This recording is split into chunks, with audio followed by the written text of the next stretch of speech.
Hello, everyone. I'm Kevin Cruz. Welcome back to another episode of the Culture Code. I'm very excited. Our guest today is the Chief People Officer at Dave. Her name is Shannon Sullivan. Shannon, welcome. And where are you joining from today? I am in not sunny Columbus, Ohio, straight smack in the Midwest. I'm in just outside Philadelphia, so we kind of share a weather pattern, or whatever you have today, Yeah. I'll have for the next day or two. So it sounds like your weather's going to ruin my weekend, maybe. That's probably the case. Sorry about that. um, Shannon, so we need to start with, for people Mm-hmm. who aren't familiar with your company. Your company's Mhm. named Dave. Tell us Yeah. about the company, what you guys do, how big you are.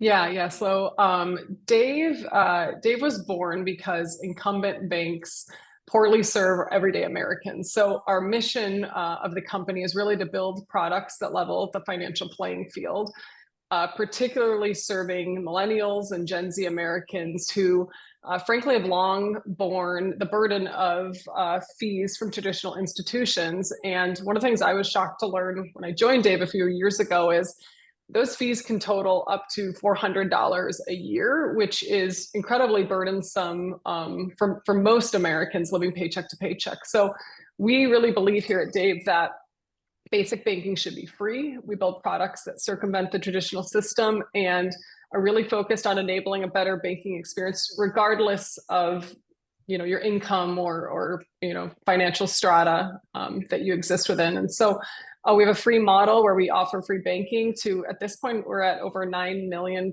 customers, no overdraft fees, minimum balance requirements. And so I think what's awesome to be part of Dave right now, and what I think all of our employees feel is that our company is really relevant in a high inflation market, high interest rate environment where everyday Americans are struggling to buy gas and groceries. Dave is a great service and solution for them. Shannon, that's great that you shared that, and it's an important mission. Most people don't know this, but for about 5 years, I and some of my friends, we owned a bank, a community bank. So we grew Oh, it to wow.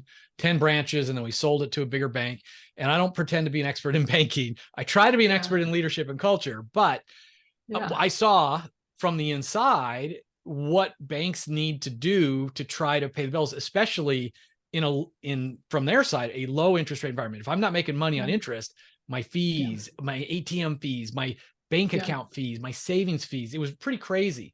Yeah. And things I think have gotten worse. And Yeah. like you said, everybody, but especially younger professionals just getting in, those fees Yeah. add up. They make a big difference. Mhm. So I think the mission you're on is an important one. But tell us, Yeah. where's the headquarters? How many employees do you have?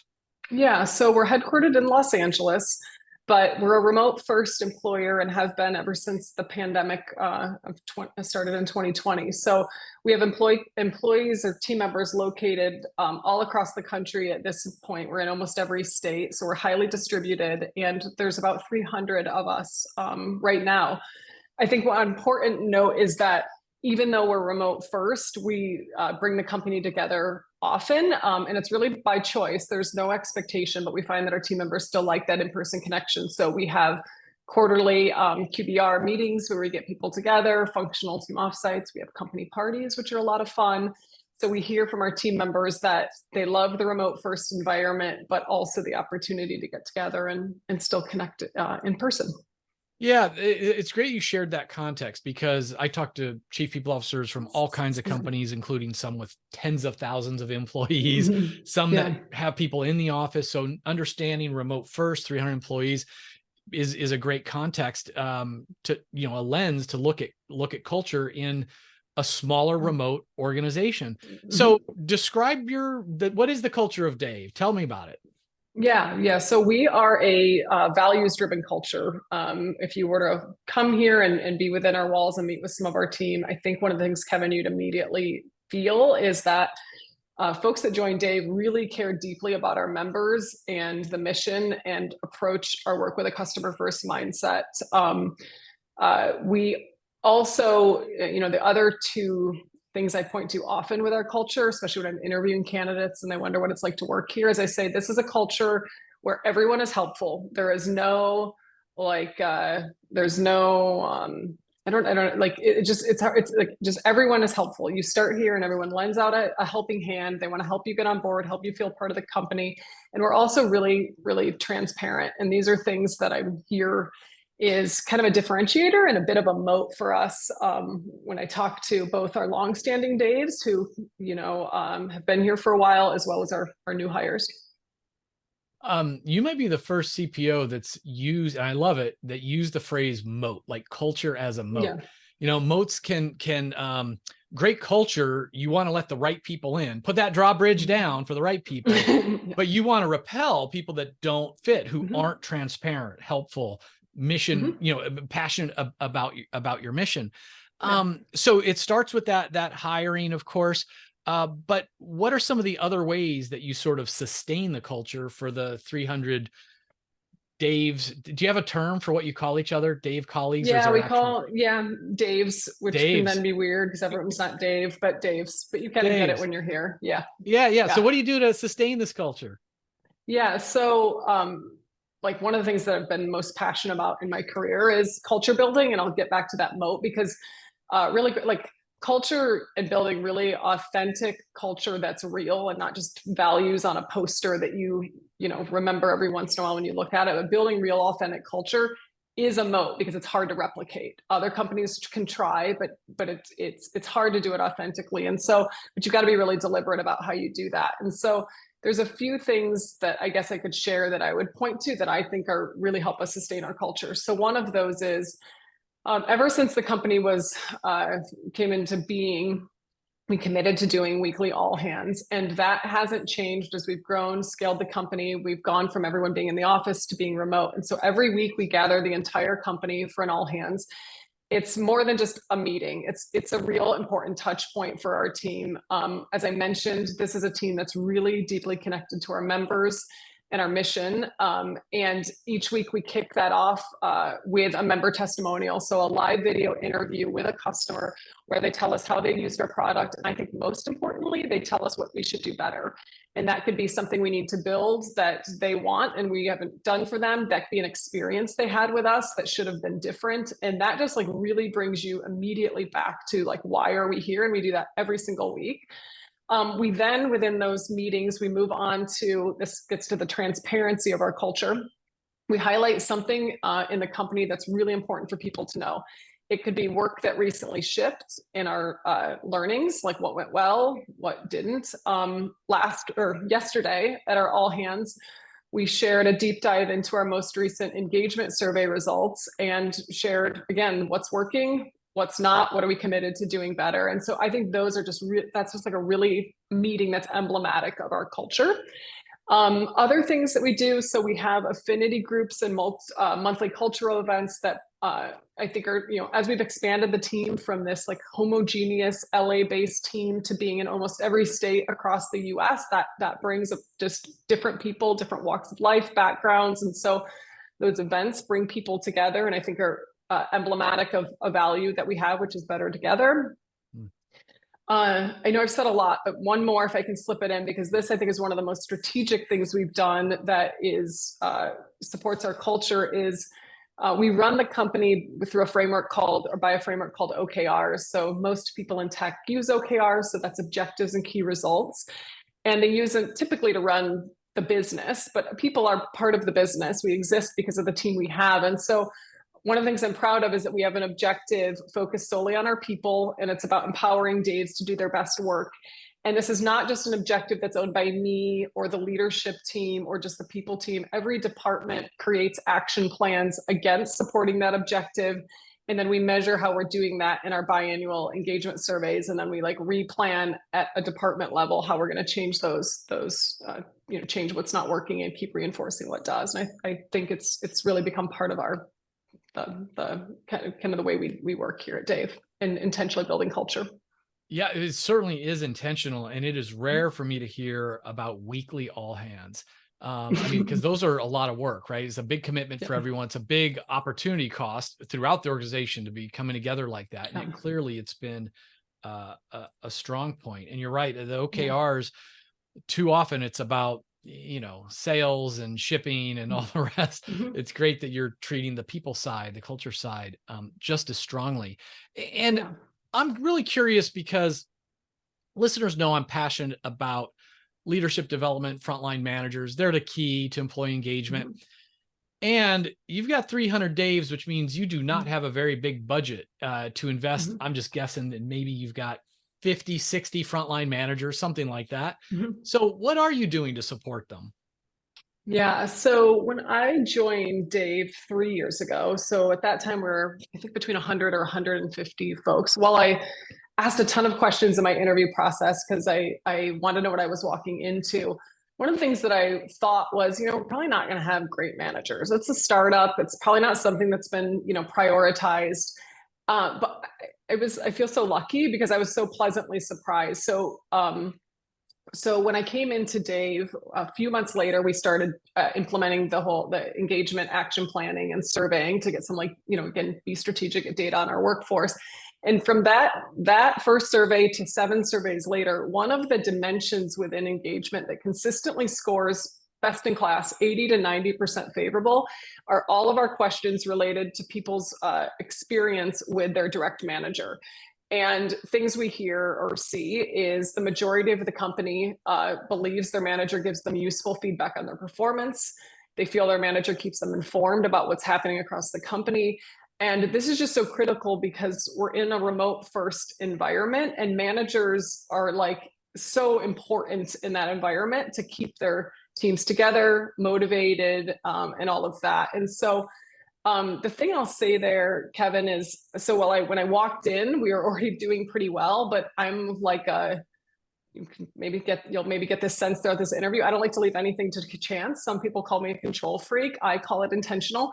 And so one of the things when I came in is I said, let's spend a little bit of time defining what great leadership looks like here at Dave, because that needs to be the foundation then of everything that we build upon, how we train managers, hire, et cetera. And so we developed in a kind of a grounds up way, a set of what we call people leader commitments. And there are 5 things that we expect our people leaders to role model or work towards role modeling. And so those are, we expect our leaders to connect to purpose, foster growth, lead through change, prioritize Dave-wide success, not just what's good for their own organization, and then to communicate with clarity and consistency. And we screen all of our leadership candidates, people leader candidates, against those. If you're being promoted internally into leadership roles, we assess you against those. And things don't always work out, so we make tough decisions when people leaders aren't living up to these commitments. But I just think that's so important to get that common unifying language of what great looks like here at Dave that people can aspire to and be accountable to. We think, because people leadership, I think it's everything in an organization. Now, Shannon, there's a lot I want to kind of underscore for the listeners there. Great answer. But you touched on, before I do, you touched on the employee engagement survey, employee experience survey that had the manager effectiveness data. And you said the 7 cents. So I have a feeling like there's more. I was going to ask you, are you doing annual engagements? Are you doing pulse surveys? How else are you getting feedback about the culture? And then I'm going to come back to leadership development. Yeah, that sounds great. So, I can talk about this for a while, so I'll try to be as succinct as I can. So, like I said, transparency, the way I'd answer this is, first of all, transparency is one of Dave's core values. Transparency being a core value of a tech company is not innovative. A lot of people have that. It's pretty common. But at Dave, we don't want that to be lip service. We want that is an intentional choice to have that be one of our values. And then to have it be a value, one of the ways it has to show up is through back and forth feedback channels. And so that's something that we've really prioritized, and we've absolutely prioritized it in a virtual first or remote first environment. So how we get feedback from employees, there's a few ways I can point to immediately. So one is that biannual engagement survey. The most recent one we did, 95% of employees responded, and that's consistent. We're always in the mid 90s. For a 300-person organization, we had 646 comments. So people are not just putting the numbers in, they're writing their opinions and thoughts, which is just awesome. And then through that survey, we hear about managers. We also hear about how transformational remote work has been for people's, I mean, actually their life. I mean, I teared up reading some of the comments and kind of, I feel the same way. So that's one way. The all hands, like I said, or I don't know if I mentioned this, at the end of our all hands every week, we have open Q&A. You can submit anonymous questions. You can attribute yourself to those. And then a couple of years ago, we implemented an always on anonymous feedback tool. So team members at any time can ask a question or submit feedback, and it goes directly to me. I filter them through different leaders, and through this vehicle, we can have a back and forth dialogue with someone, even if they want to remain anonymous, because our belief is like, we want feedback by any means possible, because if we don't know what's going on, like that is the first step to starting to erode culture. And so we want to just create this, all these different mechanisms that we kind of know what's going on in the organization, and give people those avenues. Yeah, great mechanisms. And what I loved is the way you, like when I asked about employee leader development, you immediately talked about looking at the data, the scores. So we would call them like manager effectiveness scores, for your managers. The fact that, you're not just doing it once a year, and probably most of the listeners know this, but maybe not all, like most annual employee experience surveys, a lot of those questions are about the company, compensation, benefits, work from home, whatever that might be. And those are great. Yeah. But ideally, in the same survey or a separate survey, there's manager effectiveness. My manager does this, my manager does that. Yeah. So it's really, because 70% of engagement is tied back to the manager. And in some ways, I think you have an advantage. Smaller companies have an advantage, because large companies, these big departments, like every quarter or certainly every year, there's new programs. What are we going to train this year? So yeah. You've got your values, then you've got your competency model, then you've got your commitments, then you've got your SL2 and your grow coaching, and then you've got whatever the flavor. But then everyone's confused. Yeah, everyone's confused. And you're saying, look, we're measuring, whether you're an effective manager or not, and we know what the commitments are. I mean, it's a really clear model. And congratulations on that 95%.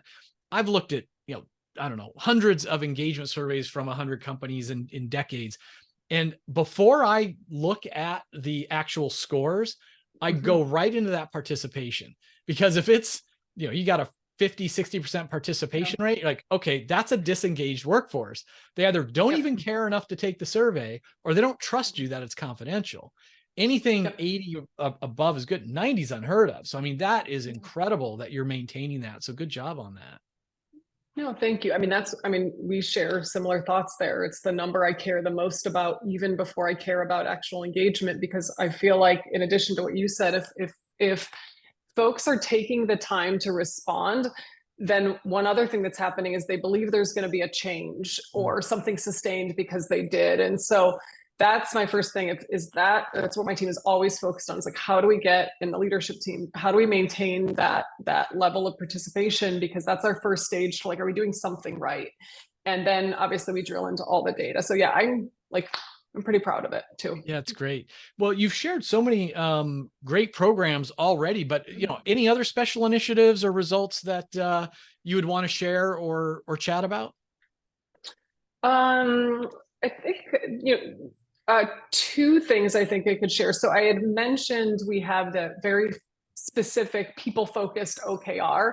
And so I guess what I could share, there's one thing to have an OKR, there's another thing to actually deliver against that. And so I'd say the other thing that I'm pretty proud of is that we've really made significant progress since putting that goal in place. So since having that goal in place, engagement's up, company confidence is up, our employee turnover is way down relative to last year. And so what I'm proud of in that is that didn't happen by chance or because of one initiative or because the people team got really focused on engagement or reducing turnover or anything like that. It gets back to departments, all the departments, the leadership team committed to taking action aligned with the OKR, just like we do against revenue or driving profitability. And so I am proud of that. I'd say the second thing is, being in a mission-driven organization, one of the challenges as you grow and change or you become a public company from a private company is making sure you keep your mission like front and center and you stay honest to it. And so I'm pretty proud that, a company like Dave has been able to build such a strong foundation relative to our mission, that people feel we are authentic to, that they can see how decisions around our products and what we're making are aligned to our mission and what we're trying to do for our customers. So I would say not an initiative, but something that we just like are constantly focused on is like, are we hitting all of our company goals and at the same time achieving our mission? And are those mutually supportive of each other? And I think so far we've been able to do that, and I'm pretty proud of it. That's great. Yeah. Shannon, we don't have a lot of time left, but I want to hit you with some fun, fast topics here. What if you could send a book or a podcast, maybe it's even a Netflix series, to all the Daves out there, and they were going to consume it, internalize it, apply it? What would you send everybody? So I'm going to out myself, and if I could ever get my family to listen to this when it goes live, they'll appreciate this. So I'm not a big book reader, never have been, but I am a podcast listener. So I was glad when podcasts came around. So the one I would say that I listen to the most frequently that I think others can benefit from is, so I listen to, it's a very popular one. It's How I Built This with Guy Raz. And so what I like about that is it's a podcast that interviews founders and talks about their story in building companies. And so what I get from that is it's a really good reminder that success, whether you're building a business, you're building your career, or whatever you're out to achieve, it's often not linear and there's going to be setbacks. And so when I listen to it, I can't help but think about the journey I've had here at Dave, which has not been linear and it's not been without setbacks. And so I really get the energy for what we're building here at Dave, listening to this, because I realize the challenges that we're facing, they're not unique to me, they're not unique to Dave. And it's really just, it's about cutting out the noise, staying focused on what we're trying to do, being a really persistent, like problem solver, and also cutting myself some slack when things don't go exactly my way. And I just really think these are all valuable lessons that it's good for me to be reminded of time and time again, especially when things can be just like a little challenging as you're building a company. Shannon, that's going to be inspirational to so many people, and is to me. Just yesterday, I did the LeadX quarterly sync meeting, and this was actually a theme, because I think, not just this year, which in the tech industry has been a little challenging, but the last few years, the COVID pandemic, work remote issues, et cetera. And so I think in any given day, we can personally or organizationally feel like, oh, we're behind, or, oh, that didn't work out, or I could have done a better job of this. But if we can just sort of look at what else is going on and realize this is life, this is work, this is an organization. Like if we're doing anything worthwhile, we're going to take 2 steps forward and then 1 or even 1.5 sometimes backwards. It's not a straight line. It's good to just cut ourselves some slack, some grace, give us some grace. Be like, hey, we're still doing the right stuff. Let me ask you this question. What's something that you know now as a chief people officer that maybe you wish you had known on day one? If you could send a Slack message to a younger version of yourself, what would you say?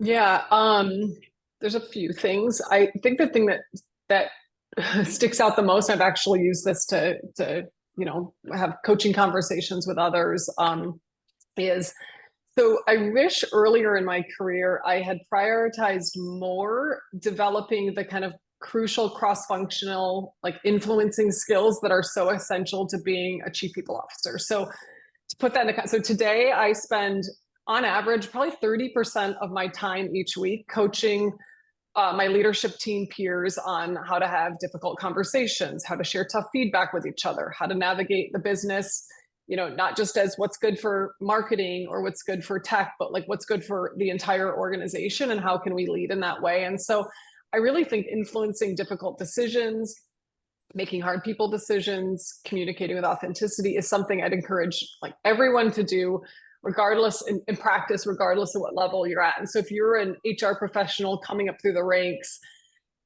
you all have peers, even though they might not be C-suite, but you have functional peers in other areas of the business, and get comfortable providing feedback building trusted, because that can lead to building trusted relationships with them. And again, I had a sense for this, obviously, coming into the role, but I didn't realize just how critical a linchpin this role has to be in being the one that sometimes when no one else will do it, you have to provide that feedback. You have to get two people to see eye to eye when they don't. You have to coach the CEO to have a difficult conversation. And like, if you don't do it, no one else is going to do it. It doesn't make you a hero. It just means that's like the job. And that's the job of a strategic CPO.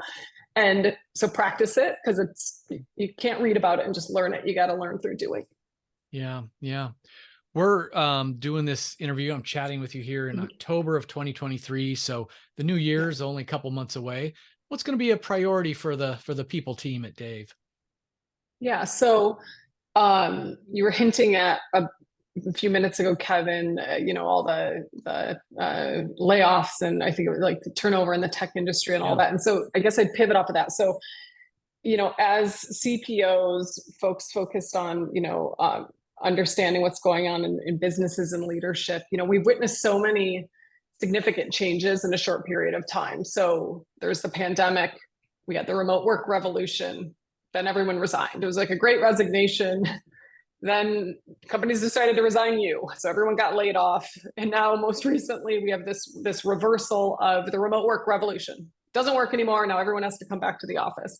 So each of those changes is in that period of time, a few years, is honestly, it's a bit head spinning. So for me, what's been really clear through all of that, and where I'm focused, where the leadership team, where my people team is focused, is really around, regardless of what's going on in the macro environment, we've got to continue to really understand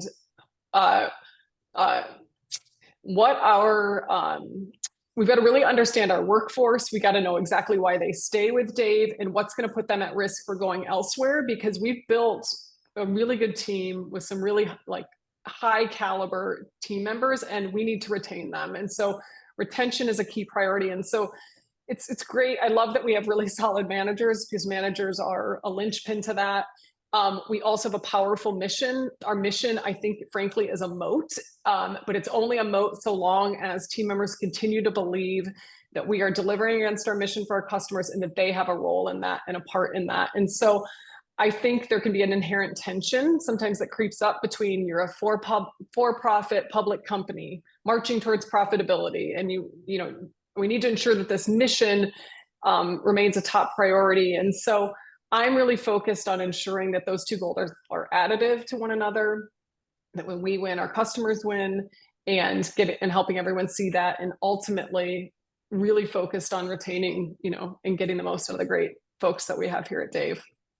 Yeah, you bring up that issue, which I think is amazing. It's so somewhere over my shoulder, I keep a balanced set of scales as the reminder of the duality of leadership. And Doug Conant used to be the CEO of Campbell Soup. He's a great leadership thinker, and he's like, yes, you need to be tough on standards, but also tenderhearted on people. So it's about the mission and caring, but also getting, holding people accountable for results. And that's really the time that we're living in.